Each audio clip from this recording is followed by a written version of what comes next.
In the 2024 NBA offseason, we saw Paul George go from the Los Angeles Clippers to the Philadelphia 76ers, which is pretty surprising, but not so surprising. What makes it surprising is the fact that he had just inked a big deal and forced his way to the Clippers just a couple years previous to hook up with Kawhi Leonard.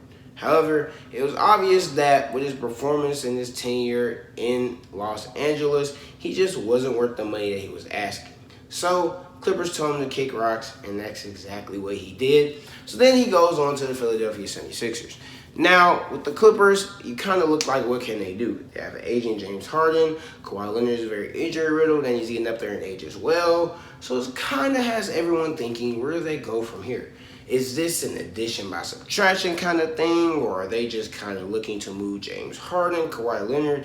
Everybody's just kind of wondering what is next for the Clippers. But at this point in the season, the Clippers once again have performed amazingly and are looking like a dark horse in the Western Conference. But this happens every year. The Clippers look great every year to start off the year going to the playoffs. Everyone has them as a sleeper. The fans are excited. And then come to the playoffs, they flatline. However, with Paul George leaving the team, and with how players like Norman Powell has played, and with the roster that has been constructed, might be a bit different this year for the Clippers. Now, before I get too deep in this video, make sure you like and subscribe to the channel. Like the video, subscribe to the channel. I make videos like this all the time. But with that being said, let's get back to the video.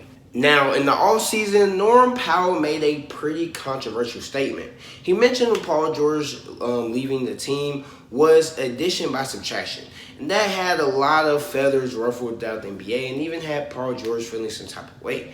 However, as we see the season so far, it looks like he was right. And now the Clippers are looking very good as they have a pretty balanced attack as they are second in defensive rating in the NBA, and they feature a very nice offense led by none other than James Harden. And with James Harden's all-star level play, Zubac's underrated performance as a center this year, and just the overall depth of his team stepping up to the plate, and the recent performance of Kawhi Leonard, Clippers look like one of the best teams, not only the West, but the entire NBA.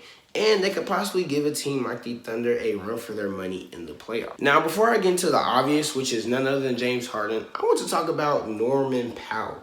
Norman Powell has had a phenomenal season this year. And this is quite surprising considering his age. He's 31. And typically at 31, we don't see NBA players get better. They don't really reach a new level of their play.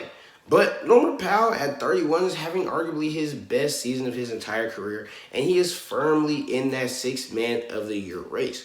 And rightfully so. Powell has been more than a reliable sixth man, but a legit third option for the Clippers. And this is most evident through the way Powell has scored the ball this season. Last season, Norman Powell has scored 14 points per game, and this is typically where he has sat at throughout his career. Never really got too high over 14 to 15 points a game. But this year, he's leaped all the way up to 23 points per game, and his efficiency hasn't dropped as well. So not only is he scoring just as many points as before, he's doing it at the same rate as before. And that is why he has been a pretty big reason as to why the Clippers are seeing this type of success. Because when you have someone like James Harden, who is as great as offense as he is, he garners a lot of attention.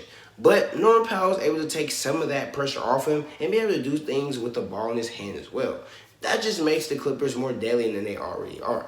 And as great as Norman Powell's play this season has been, it cannot be ignored how great James Harden has been this year at the age of 35. He's averaging about 23 points per game with 9 assists and 6 rebounds. He's adapted the way he plays to Tyronn Lue and the rest of the Clippers' vision of offense, and he's looking like the system out there in Los Angeles, which is very surprising.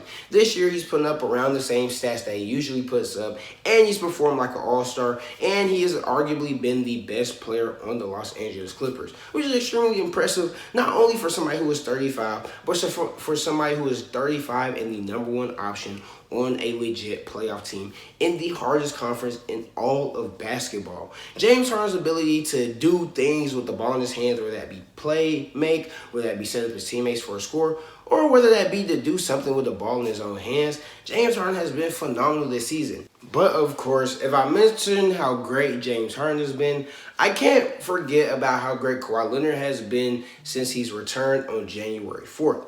Kawhi Leonard has been amazing throughout the entire part of the season.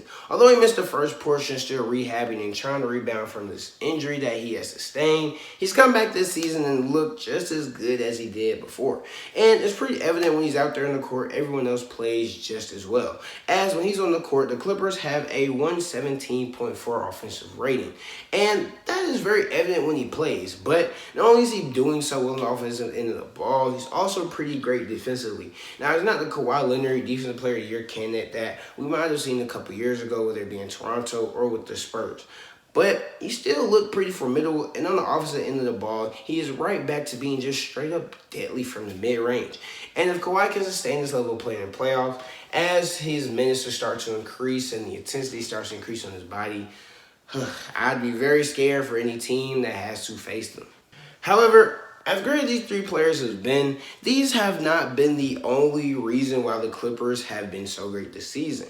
You have to mention a player like Zubac, who has just been phenomenal and has established himself as one of the most underrated players throughout all of the NBA. Just at how great he is defensively, how much of a threat he is to score offensively, how great he is on the board, just among other things. Him, on top of some of the pieces they acquired at trade deadline, and Drew Eubanks, Bogdan Bogdanovic, and Ben Simmons have been phenomenal. Ben Simmons gives them an extra layer of defensive end of the ball with his ability to guard multiple players.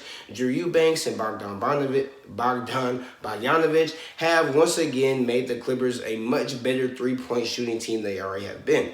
This, on top of how great that Derrick Jones Jr. and Chris Dunn have been defensively, just makes the Clippers a very balanced, very dangerous team to have to play come playoff time. But, of course, you can't forget to mention how great Tyronn Lue is as a coach. He brings some championship experience as he has had with the Cleveland Cavaliers. And every year he has been with the Clippers, he has led them to the playoffs and make sure this team stays afloat. He showed a lot of resilience throughout his time in the Clippers as he's had to deal with many different superstars, many different personalities. And for him to have this Clipper roster playing the way they are, he definitely deserves some praise as well. And now at this point, the only thing that's holding the Clippers back and what makes you question the Clippers' validity is not only how great they have been in the past when it comes to the playoffs, or not great, but how they performed in the past when it comes to the playoffs. Throughout time, the Clippers will play phenomenally in the regular season. They'll be this great team, top team, just look so good. Then comes playoff time, and I don't know what happens, but they just fall to their knees and look like one of the worst teams in the entire NBA. And look like they shouldn't even be in the playoffs at all. This trend has followed them all the way back to 2020, and this makes everybody a little hesitant on how great that can be. But then you have some season like this where they look like one of the best teams. They're performing phenomenally. They're running on the high, looking like arguably the best team in basketball going to the playoffs. And it makes you believe that this might be the year to do it. Couple this with this being a very different looking Clippers team with two different heads at the helm of this team. Makes you think that the Clippers might be actually worth looking into in a team that could reach the conference finals and be a legit threat to the top contenders in the Western Conference. But I don't know if I can just put them there yet because it just all seems like a big trick. Despite the great coaching, despite the way Kawhi Leonard, despite the way James Harden, despite the way they are playing as a whole, I just can't get behind the Clippers being a legit team in the West come playoff time. They look great, but I don't know if I can rely on Kawhi being healthy. Don't know if I can rely on James Harden keeping up in the playoffs considering his age. I don't know if I rely on these other pieces to maintain the same level of play as we get deeper and deeper into the postseason. But, of course, these are just my thoughts. Let me know what you guys think in the comments. How do you feel about the Clippers? Do you think they are legit playoff contenders? Make sure you leave that below in the comments. Make sure you like the video and subscribe if you enjoy it. But that's all I got. And until next time, peace.